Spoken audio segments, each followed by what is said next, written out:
You're watching Local Edition. I'm Brad Pomerance in our Capitol Bureau in Sacramento. We are joined by Paul Gladfelty. He is the founder, executive director of Innovation State, which is what? Thank you, Brad. Sure. Thank you for having me this morning. Innovation State is an organization, nonprofit organization, that was set up primarily to look at long-term policies and strategies for California. We need leadership in this state to look at where we're going and how we can help employ more people in this state. And when we think about California, you're focused specifically on the state of California as it operates as an entity. You're looking at governmental institutions. Is that accurate? That's correct. Actually, it's two parts. Please. So one part is that although we think of California as an innovative state, state government itself is not very innovative, and we all know that, right?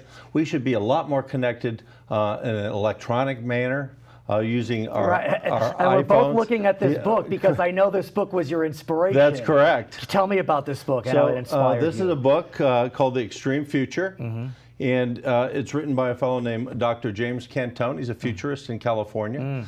And there was I like that word, a futurist. Futurist. I like that exactly. word. Right. And he had a chapter on there on the innovation economy. And he said that we need to be future ready.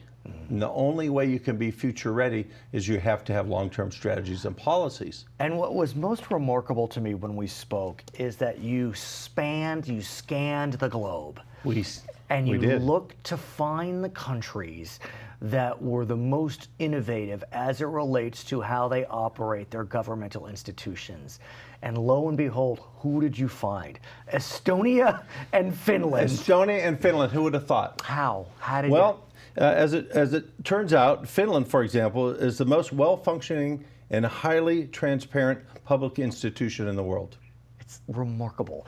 Although not that surprising, it is Scandinavia, and Scandinavia is known for forward-thinking behavior. Some would call them a bit intrusive in terms of how they interact with their governmental and other entities. But be that as it may, not a big surprise that Finland came out on top. Correct. Estonia? Estonia. A former communist satellite of the Soviet Union? Exactly. Think about this. So Estonia was occupied by the Soviet Union in 1941, became a free country in 1991. Right, yeah, 50 years later, right. 50 years later. Right. They had to reinvent themselves. So they said, what are our assets? And so they looked at human capital and knowledge-based economy, and they started implementing policies. And one of the things that they did is they looked at e-commerce and e-government as a way to communicate with its population and a way to do business. You know, I was recently in the Czech Republic, a former Soviet satellite, and I have to say, I did feel as if, and God bless the Czech, and it's a beautiful country, that there was some hangover from the communist era. It did feel still very bureaucratic. And I guess what you're describing is they're starting to get beyond that, or they have been since 1991, at least in Estonia. And think about this. They have been working on e-government. And when I say e-government, it's a way for their citizens and people outside of the country, they have an e-residency program, to interact with government to do business in their country. It is remarkable to me that, you know, here we are in 2016 and we still will often have to interact with our governmental institutions through the U.S. mail. That we can't interact with them via the internet, and even when we do interact with them via the internet, it can be clunky. Very clunky. Right. And so that's one of the things that we would like to do in terms of policies for the state of California, is to do things, for example, like an open portal for information. Think about all the information that government houses. Right. That we as citizens of California should have access to. But you were so inspired by what was happening in Estonia and Finland that you went there. That we went there. You went there. Exactly. So tell us about what you saw on the ground. And it's interesting, by the way, Estonia and Finland, I don't think they quite touch, but they're pretty close. They're very close. Yeah, I think they're right there. But anyway, continue, sir. So they're only 45... quick flight? Yeah, quick flight. Yeah, very quick flight away. And Estonia developed differently than Finland because Clearly. one was occupied, one was not. Finland looked at long-term strategies. They wanted to go from textiles and from paper products to now they sell machines. That's pretty much, Really? yes, Okay. exactly. They have an organization called Citra, which is a long-term think tank organization. They have an organization called TechS. But I want to Okay, go ahead. digress. It's just funny because, yes, Estonia was a satellite state, but Finland, I mean, you think about, they were always under the shadow of the Soviet Union. This concept of Finlandization, I remember that from my Right. days in college. Sure. And so it is interesting that these two nations that had kind of Soviet influence around them, one more than the other, are now the big innovators. Well, they're the big innovators because they made a conscious decision to be innovators. That's the big difference. But here's my question. I Yes. don't know offhand the populations of Finland and Estonia. My guess is about 5 million each. 5.3, Yeah. 1.1.3. Okay, so even smaller. They're small. Yeah, I mean, the San Fernando Valley in LA County is 1 million people. And so I still think that what they've done is applicable and we can learn lessons, but we're a state of over almost 40 million. And to launch projects like they do, it's got to be a little more challenging for us. That's why we went outside of California to look for solutions. Right, but how do we apply their solutions when they have 1.3 million and 5 million, and we have almost 40 million? Or is what you're doing looking maybe start at the counties?